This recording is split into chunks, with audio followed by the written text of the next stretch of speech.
অতক্ষণ টাইম দিয়েছিল মেরে দেওয়া যাবে ঠিক আছে। দম পেয়ে গেল তো ও তো না খেয়ে তো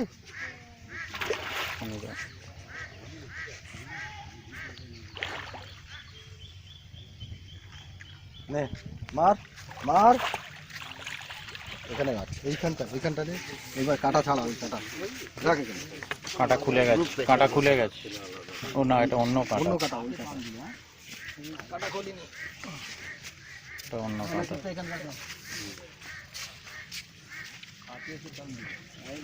তিন হবে না গলাটায় কত জড়িয়েছে পুরো পেটাই দিয়ে কত বড় প্যাঁচ মেরেছে দেখো হুকটা খুলে দাও সুই বেলটা খুলে দাও